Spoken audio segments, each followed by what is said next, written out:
Bonjour à tous dans cette nouvelle vidéo dans laquelle nous allons voir un exercice de communication qui a un rapport avec la leçon de demander une autorisation, accepter ou refuser.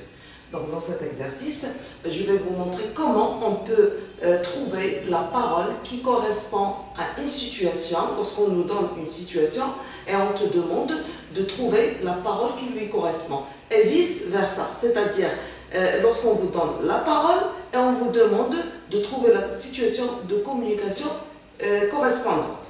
D'accord? Alors, comme d'habitude, je vous conseille de mettre pause sur la vidéo, de faire l'exercice. Ensuite, de passer à la correction et de la suivre avec moi.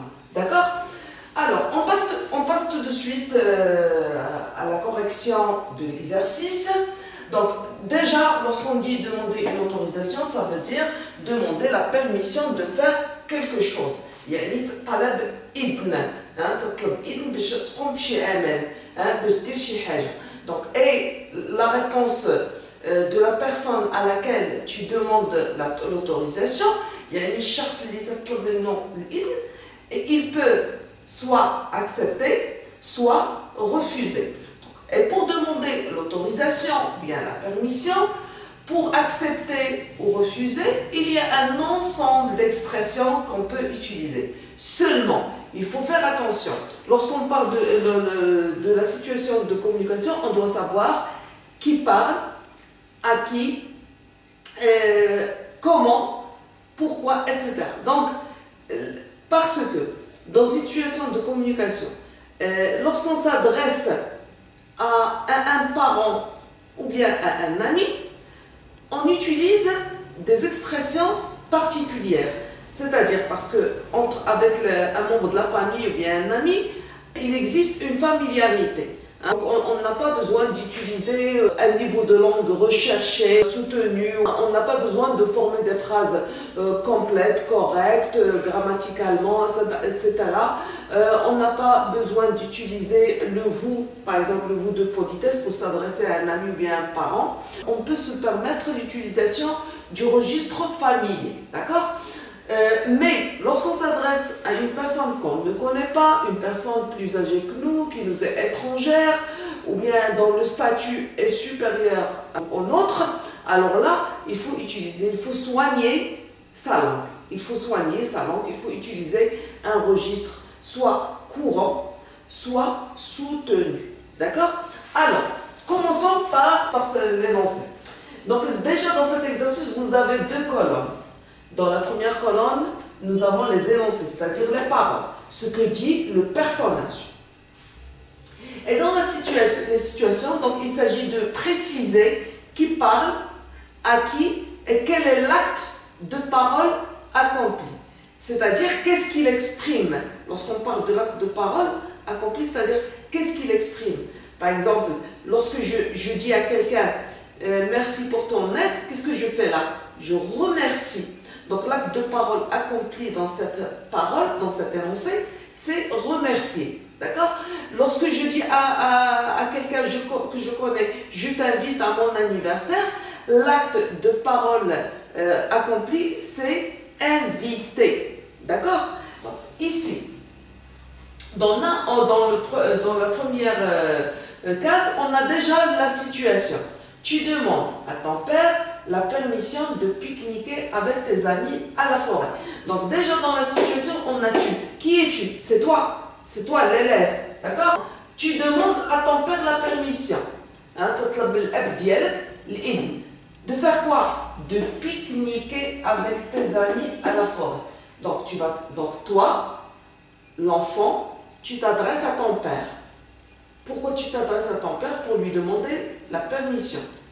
La permission de faire quoi? De pique-niquer avec tes amis à la forêt. Comment tu vas demander à ton père la permission de pique-niquer avec tes amis à la forêt? D'abord, pour t'adresser à ton père, quel pronom personnel tu vas utiliser? Tu vas utiliser tu. Tu ne vas pas utiliser vous. Parce que c'est ton père. C'est quelqu'un qui t'est très proche. D'accord? D'accord? Alors, comment tu vas demander la permission à ton père? Qu'est-ce que tu vas lui dire? Tu peux par exemple dire papa, hein, parce que c'est ton père. Papa, hein, virgule, quoi? Puis-je pique-niquer avec mes amis? ما تقولش تي، حيت دابا انا ملي نعطيك هاد لاسيوسيون نقول لك تي، يعني الاصدقاء ديالك انت. انت ملي غادي تجي تتكلم اولا انت غتقولي مي زامي، داكور؟ مي زامي، ما تقوليش تي زامي. تتكلمي على نفسك، الاصدقاء ديالك انت اولا انت، اذا مي زامي. الوغ tu vas dire papa, puis-je pique-niquer avec mes amis à la forêt? Papa, puis-je pique-niquer? Et on peut ajouter s'il te plaît. Si tu veux, tu peux ajouter s'il te plaît. Hein, mais tu ne vas pas dire s'il vous plaît. D'accord? S'il te plaît. Là, c'est une façon polie parce que le fait de t'adresser à ton père ne va pas t'empêcher de t'adresser à lui poliment, bien sûr. Donc tu peux ajouter s'il te plaît. Mais ce n'est pas obligatoire, d'accord? Alors là, on a oui, pourquoi pas, mais soit de retour avant le coucher du soleil. Alors, ici, qui parle? Lorsqu'il dit oui, pourquoi pas, mais soit de retour avant le coucher du soleil. نعم، علاش لا؟ ولكن يجب أن تعود قبل غروب الشمس. Donc هنايا qui parle, c'est le père. Alors c'est ton père. Tu vas dire mon père accepte. Donc ici, puisqu'il dit oui, pourquoi pas, donc c'est mon père. Mon père accepte, accepte de me donner la permission ou bien de me laisser pique-niquer. Donc, ici, papa, puis-je pique-niquer avec mes amis à la forêt, s'il te plaît? Point d'interrogation. Au lieu de dire puis-je, il peut dire papa, est-ce que tu peux me laisser? Est-ce que tu peux me laisser pique-niquer avec mes amis à la forêt? Point d'interrogation. Et dans les deux cas, le père va dire oui, pourquoi pas, mais soit de retour avant le coucher du soleil. Donc ici, on peut dire mon père accepte de me laisser pique-niquer avec mes amis. Ou bien mon père me donne la permission de pique-niquer avec mes amis. Ou bien mon père accepte de me laisser pique-niquer avec mes amis. Voilà, d'accord? Passons à la situation suivante. Un élève demande au professeur l'autorisation de faire un exposé sur le recyclage. Alors ici, on a une situation qui parle dans cette situation, c'est l'élève. C'est l'élève. D'après cette situation, c'est l'élève qui va parler. Il va faire quoi? Il va demander l'autorisation. À qui? Au professeur. De faire quoi? De faire un exposé sur le recyclage. Le recyclage, les déchets. Le recyclage des déchets. Alors, comment l'élève va-t-il demander à son professeur l'autorisation de faire un exposé sur le recyclage? Il va, puisque c'est son professeur, il va dire monsieur ou bien madame. D'accord? Monsieur quoi? Virgule. Écoutez, il peut ici, dans cette situation, il peut utiliser la même expression. Puis-je faire un exposé sur le recyclage? Mais cette fois-ci, il ne va pas dire s'il te plaît, il va dire s'il vous plaît. Puis-je faire un exposé sur le recyclage, s'il vous plaît? Ou bien pourriez-vous, le conditionnel, ça exprime la politesse. Pourriez-vous me donner la permission de faire un exposé sur le recyclage? Ou encore, monsieur, est-ce que vous me permettez de, le verbe permettre, permettre, c'est donner c'est donner la permission. Hein. C'est accepter de laisser la personne faire quelque chose. Hein. Donc, il peut dire, monsieur, est-ce que vous me permettez de faire un exposé sur le recyclage?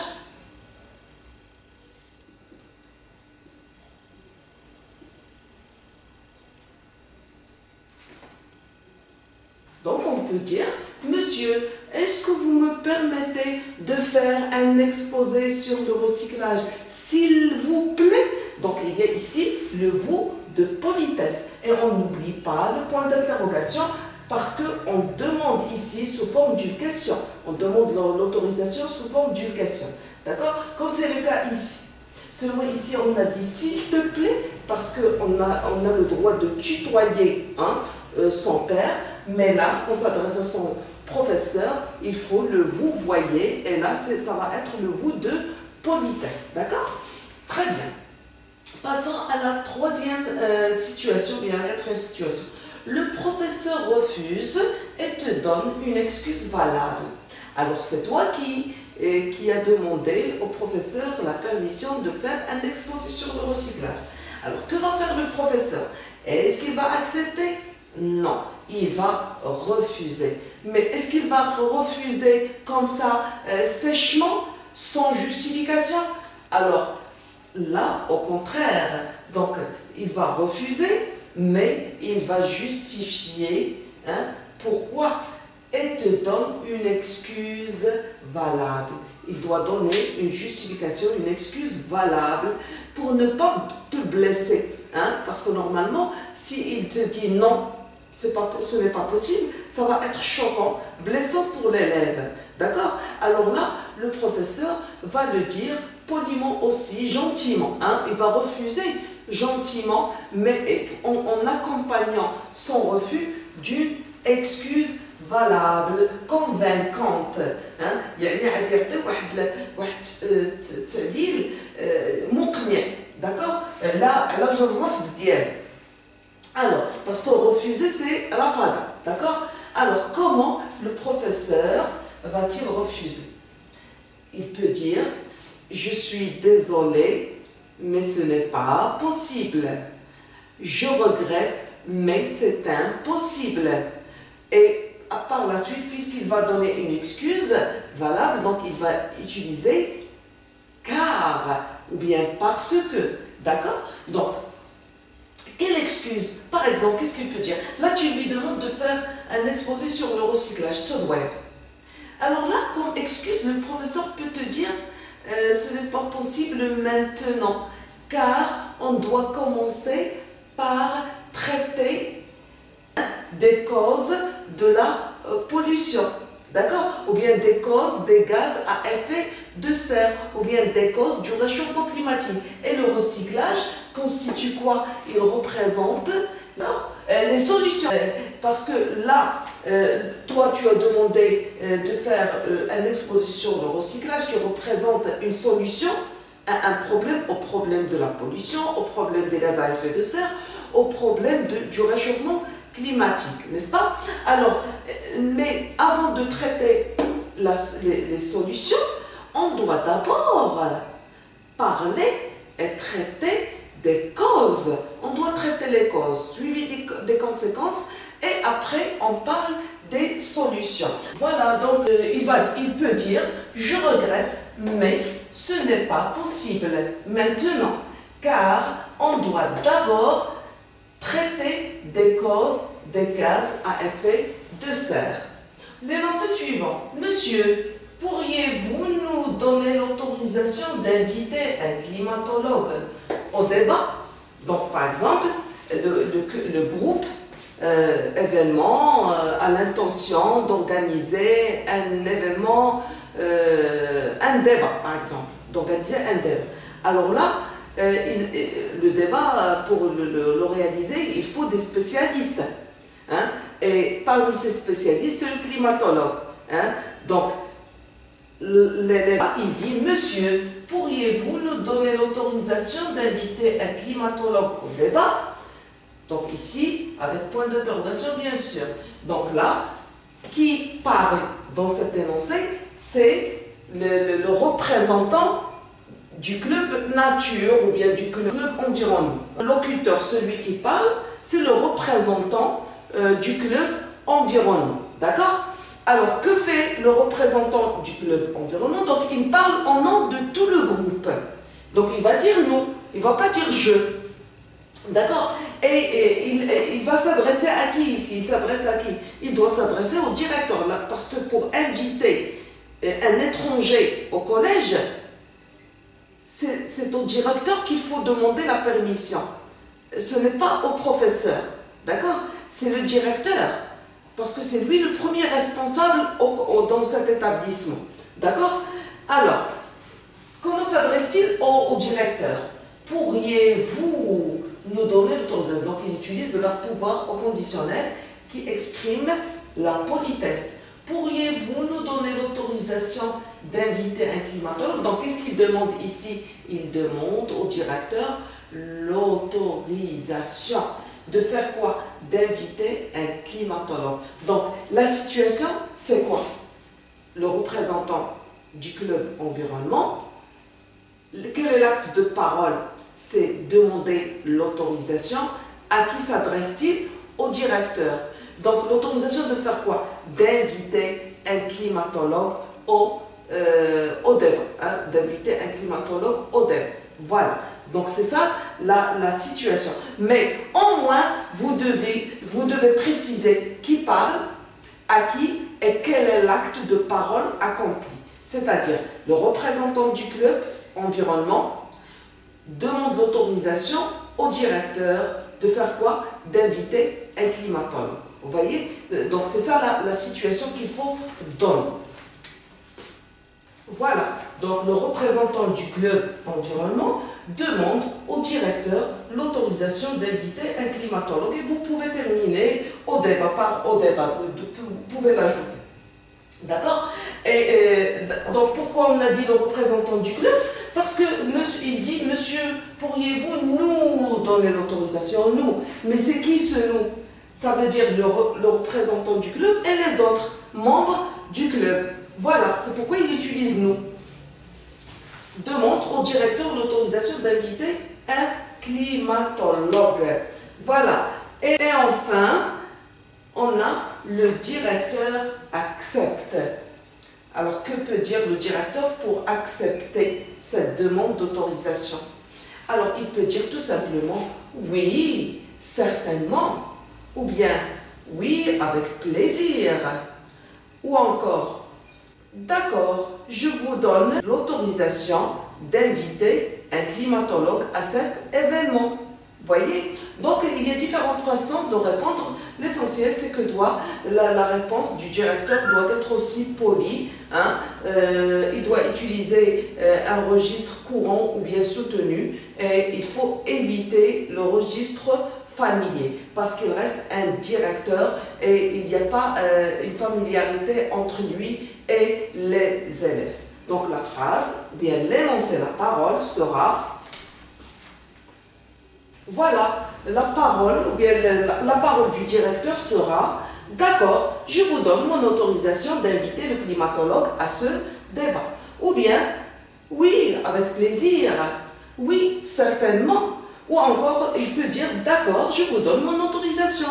Point final. D'accord? Ce n'est pas la peine de terminer par d'inviter le climatologue à ce débat. Voilà, donc l'exercice prend fin. Je vous dis au revoir à une nouvelle vidéo.